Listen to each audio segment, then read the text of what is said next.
Charles, today's image, it's an AI tour de force, the fraud story, going back to our original topic. How are you tonight, Charles, this morning? I'm doing well. Thanks for asking. And a great poster from the art department, aided by AI. Exactly. Yes. A lot of new technology. I don't know if you made out all the details in our fraud story here, but of course we've got Bubba and Buzz, Bill Clinton and Obama as Buzz Lightyear. And then I don't know if you remember this, but they later teamed up with all of the, Woody's pals. There was this prospector guy who is now Stinky Joe, and this is Bubba's roundup, not Woody's roundup. And also we've got Kamala as the horse. I couldn't make it so that her face was connected to the ass, which would have been more intellectually compatible, but we've got Dopey Hillary. It's a wonderful AI treatment of all our favorite criminals, Charles. I think the question that everybody has on their minds is, are we getting closer to this moment? We've just heard that Trump has called for the revocation of Harvard's tax-exempt status. Are we getting closer to a moment where these charity fraudsters will be brought to heel? I hope so. I mean, when I got onto this way back when, in March of 2015, I called for the Clinton Foundation to have its tax exemption revoked back then, and then for the entity to be placed in conservatorship. And that's in essence what should happen at Harvard University. The body that runs Harvard University is this, I would argue, very suspicious group of people who are mostly, it seems, drawn from private equity and hedge fund land. These are precisely the types of people who benefit from the ways in which the Harvard endowment might be invested.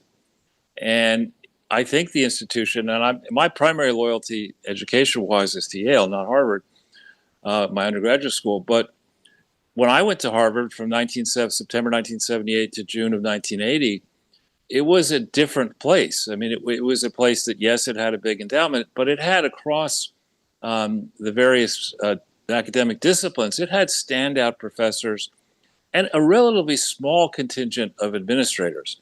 Yes, all these big elite schools tend to lean to the left, but it wasn't a manipulation machine to indoctrinate impressionable A-list youth into becoming social justice warriors and putting nose rings in and coloring their hair and tearing down the American system. That's not what Harvard was from 78 to 80.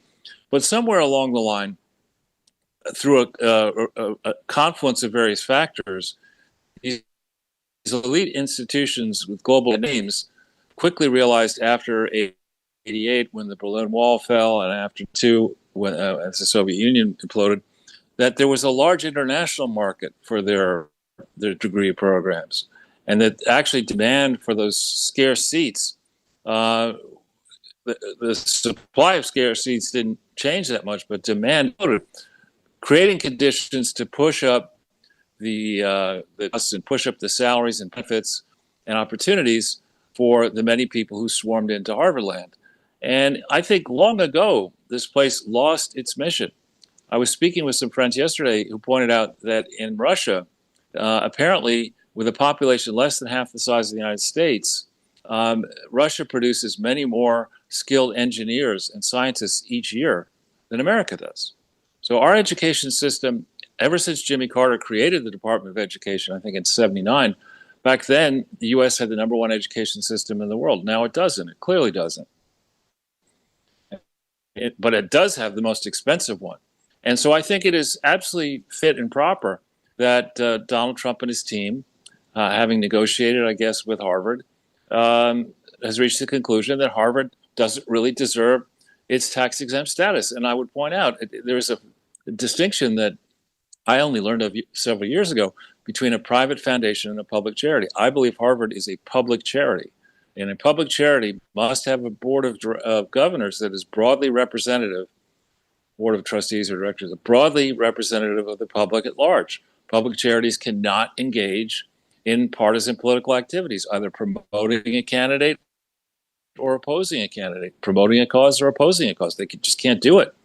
And yet, Larry Tribe is one example, that idiot law professor, constitutional expert who's been wrong on every constitutional matter that I can imagine. I've heard him talk about. He gets trotted out anytime the Democrats want to go after a Republican or a rhino or one of their own. He and others from Harvard, Elizabeth Warren being one of them, get trotted out as domain experts on a topic. That lets the mainstream media write reports of, famed constitutional scholar says Trump administration has gone rogue and is tearing the country apart. So Harvard has been used as a tool of Democrats. Harvard professors and administrators overwhelmingly contribute to Democrats. And I think there are legitimate questions about Harvard and these other elite schools as to whether conservatives and independents get the kind of fair hearing and objective evaluation by the teaching staff, by the professors, or whether idiots like Jake Sullivan, who truly is a remarkably stupid person, who actually is just at Harvard praising himself for the Biden administration's policies towards China. Joe Biden and his family very clearly have been on the take for decades to the Chinese, as have the Bush family, as have others in both parties.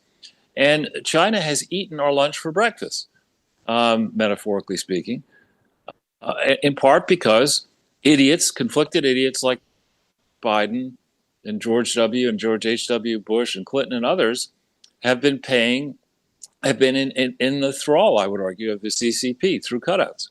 So too has Eric Swalwell. So, Chinese influence across our educational system and needs to be rebuked. And this means that is in the newspaper now, and maybe what the Trump administration decides to use, the IRS has the absolute ability to determine on its own, through a process where they look at the available facts and circumstances, that a given supposed public charity is not following its authorized tax-exempt purposes. Or worse, that tax-exempt public charity is deriving or creating more than, quote, an insubstantial amount of private gain. That's exactly what Harvard does. They take a nut, they make that person, put that person on the faculty, Robert Reich or whatever. He doesn't get tenure, but he goes out to Berkeley where he gets tenure. And given his academic CVs, he gets his tenure track. He makes a lot of money. He gets to write books. He gets fees he shouldn't get, speaking fees and other fees. And clearly, Robert Reich is a living, albeit small, example of someone who has derived massive illegal private gain. The test is not whether one person does it. The test, fortunately for the Trump administration, is whether a cumulative amount of private gain, and that means advantage, financial gain, not just monetary gain. It means, did Robert Reich get a position he didn't deserve through the illegal operation of a public charity, Harvard, or for that matter, Berkeley? And I would guess he did. So if you could show, as the IRS, that Harvard is nothing more than a grift mill where people can buy their way into the degree programs and get their degrees when they're not deserved, and Harvard gets tips back through the forms of large contributions to their endowment, you show that it's not truly an educational institution. It does indeed deserve to lose its tax exemption. And the outgrowth of which would be lawsuits against trustees, lawsuits against donors, maybe criminal prosecutions by the Department of Justice. But I think the IRS, acting on its own, could reach a determination that Harvard has violated the basis upon which it originally secured its tax exemption. And I think it shouldn't just be Harvard. Yale, Columbia, Princeton, long list. Wow. Charles, just quickly asking AI what will happen if Harvard loses its tax-exempt status. It tells me that the consequences would be significant financially, operationally, and politically. Immediate consequences would include massive tax bills. I mean, right. Frankly, the government should be getting paid by all this money generated from Harvard. It's a for-profit thing. So corporate tax rates around 21%. Harvard earns about $2 billion in investment income each year. That's $420 million in taxes. Harvard is minting millionaires. It should be paying the government. I mean, if we all have to pay property taxes, this is a good one. They should put this on NYU as well. Harvard owns vast real estate in Cambridge and Boston, normally exempt. It could owe tens of millions annually to local governments. This is what we need to do. People come from countries and states all around outside of Massachusetts, use the infrastructure, use the resources to become professionals, become millionaires, and they're sucking the life out of these taxpayers who live in these communities, and us. Well, the first question I would be asking is Harvard an organization, or what is the organization that is purporting to be a public charity? When you look at the filings for Harvard, I think it says the Corporation of Fellows of Harvard, or the Fellows, or I forget what the title is. But Harvard operates under many different doing business as names. It has many departments, it has many institutes, it has this and it has that. And one of the things I discovered early on looking at the Clinton Foundation is that there appeared to be, and there may well have been, institutes that actually didn't exist, but just used Harvard's name. And so, just weaving a bit here, in the for-profit sphere, when you're publicly traded, you have to provide to the SEC a list of every name under which you operate, every subsidiary, every division, every joint venture, and every doing business as name, so that the SEC can figure out what it is that is truly regulating. In the case of Harvard, I'm not sure they do that in their filings properly. In the case of the Clinton Foundation, I'm certain they do not do that. So I think this is a step that is long overdue. We remember that that Treasury Secretary Larry Summers, Right, arrogant prick, yeah, was Treasury Secretary under Clinton. He went up to Harvard and he nearly destroyed that place. I mean, he went around with Jeffrey Epstein and with Alan Dershowitz, raising money for a massive expansion. Harvard bought all kinds of real estate outside Cambridge and Boston, I think in Somerville and some other places around Harvard, to extend the campuses. And they started speculating during the internet bubble period and afterwards, and they got into a massive cash crunch. And prior to that, the Harvard Endowment and George Soros engaged in a scheme to try to snap up depressed energy properties after the 1986 Tax Act was passed that hammered oil and gas distributors. So, Harvard has been engaged in various, I would argue, corrupt schemes. That latter scheme I was just talking about, not Summers, but Soros and Harvard worked with none other than George W. Bush on that scheme when they were creating Harkin Energy. So there's some very big questions that need to be asked and answered. But what is Harvard? Is it truly an educational institution and other places like it? Is it, in fact, even an organization in a formal sense? Where are the articles of incorporation? Where are the bylaws? Where are the explanations of how all these allied institutes work? Have they explained the various foreign grants that they've gotten from insidious countries in certain places? And what about all the grants that go to these Harvard joint ventures from USAID and places like USAID? How come this place has never really been audited? How come these wise asses at Harvard Law School who want to lecture the rest of us on how to run our lives can't even run their own place properly? I mean, there are a lot of fancy professors in law school. How come there's no professor of charity, of tax-exempt operation at Harvard? How come there's no running department the whole of that? show? What? They're probably running the whole corrupt show. Exactly. I mean, I contacted for so I don't know. Yes, go ahead. I contacted when I discovered that the Children's Investment Fund Foundation, I think it was the U.S. arm of it. There's a U.S. one and was a U.S. one and an English one, had made a donation to Harvard at the precise address of Ira Magaziner, which is, you visited, I think, one of your first trips. That's suburban, ridiculous office building. This donor sends a check in the hundreds of thousands of dollars to Harvard Corporation at 225 Water Street. So I contacted the general counsel's office and I said, listen, I went to Harvard.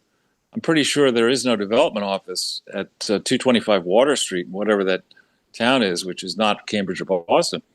And I never got a response. They didn't seem to care. Yeah, well, probably they know, Well, it wasn't even really an office. It was like a place that would be a dentist office or something. This isn't the right, or is it? Maybe it is. It's Yeah, definitely a weird thing. No, this wasn't it, and because the one that I went to had a barbecue grill, and it was like a red brick house. yeah. Well, so the issue, an issue with Harvard, which perhaps the folks who got the Clinton Foundation up and running in '97 realize, is how much of the money that donors send towards Harvard actually gets to Harvard. Could it be that there are institutes like this Harvard AIDS Institute, which I found, which I don't think existed? Could it be that Harvard's the schmuck here? That there are a bunch of donors, have been routing money towards places and the illegal places that pretend imposter charities affiliated with Harvard and take the tax deduction, reduce their taxes, their federal and, if appropriate, state and local taxes. But Harvard, the place, never actually sees the money. So this would then get into questions of governance, and these are questions I raised in March of 2015 about the Clinton Foundation. Have the directors or trustees or whatever you want to call them at Harvard exercise their duties of care, loyalty, and obedience to Harvard in running this public charity? And I would guess the answer is no. And that actually the ways in which they've run this place are in flagrant dereliction of their duties. I mean, think about this. You've got a public charity. You're charging to people who can pay the freight $100,000 a year. And you discover after the fact, years after the fact, that the president of your university is a confirmed plagiarist.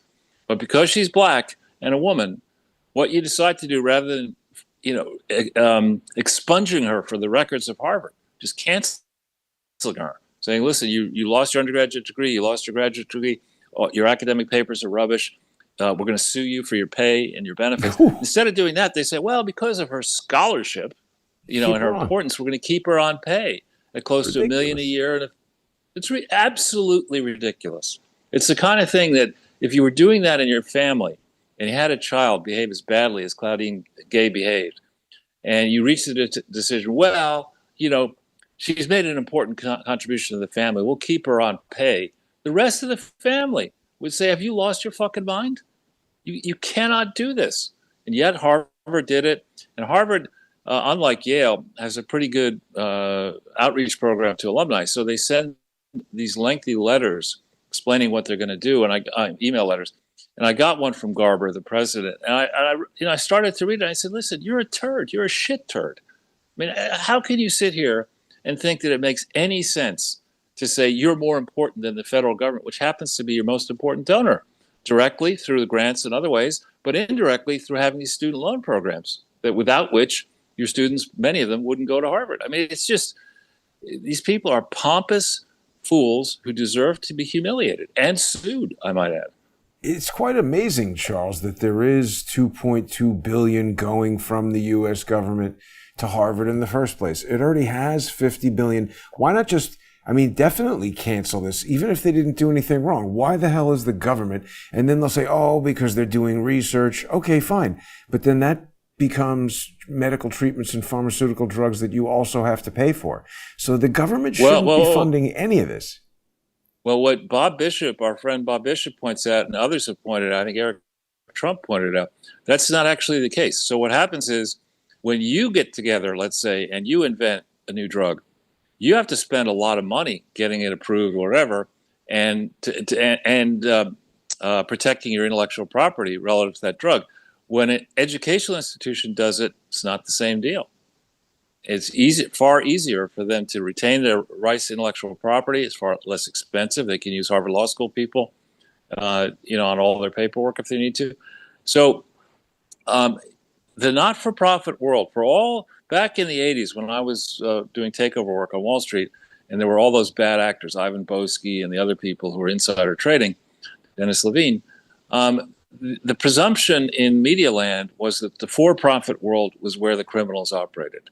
And yes, there are criminals in the for-profit world, but I would argue that because the IRS has fallen down on the job of actually regulating not-for-profits, it's the not-for-profit world where far more of the crookedness occurs.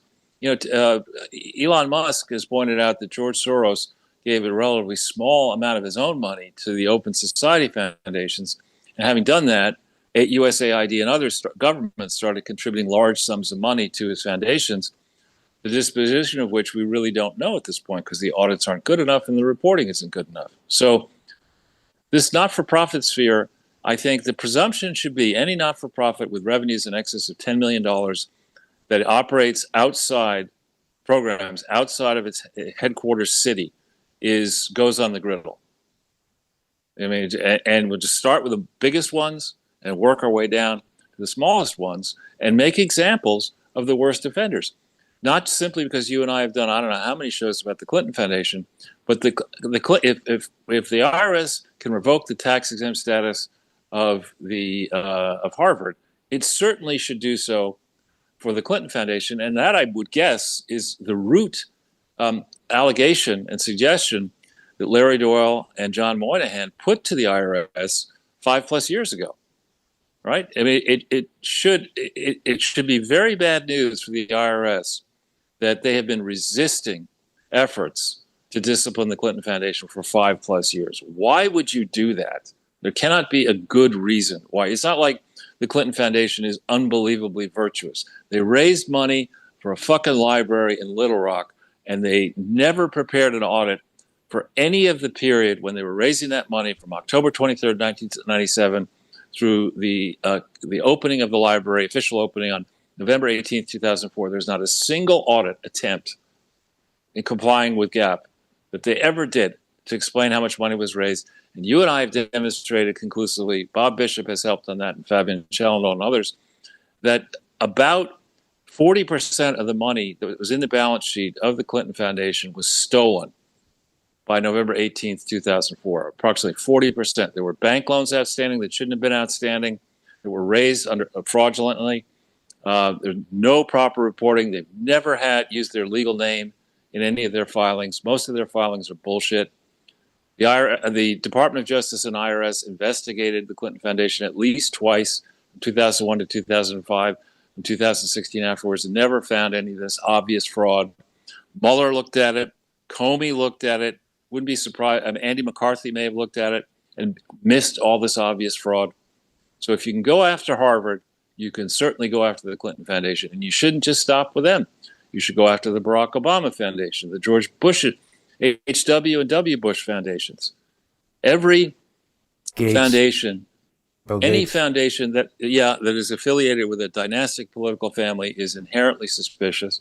And these virtue signaling billionaires and monopolists, Gates, Reid Hoffman, Jeff Bezos, and others that have and maybe Musk, that have these gigantic foundations, if what they're doing is donating appreciated stock to these foundations to get massive personal tax deductions and still controlling the stock that they donate to the foundation, that is very suspicious. And arguably, if you're going to do that, if you're going to give stock to an institution, you should not control that institution personally. You shouldn't be able to do that.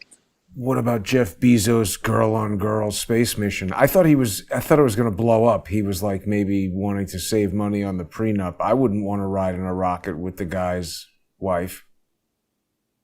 It was a stunt. I agree. It launched them in a giant dick. It was pretty ridiculous. I think it would have been funny if instead of landing like this, it should have shot each of them out of the top. Who designed this rocket? It's so stupid. Well, it was pretty funny. Did you see what that English politician said on Twitter? He said, if these ladies can call themselves astronauts after spending 6 minutes in space, then I can call myself a gynecologist. With that, Charles, we're going to make our way over to the First Amendment Forum, where we'll be able to discuss gynecology and other things. Doesn't Trump always say that? He's like, we're going to be using tariffs and taxes and other things. He always adds, and other things. It's going to be like something no one's ever seen before. That's right. But join us on crowdsourcethetruth.substack.com, patreon.com/crowdsourcethetruth, subscribestar.com/crowdsourcethetruth, and on X at JG_CSTT. Thanks to everybody who's sponsoring the show. We'll be right back.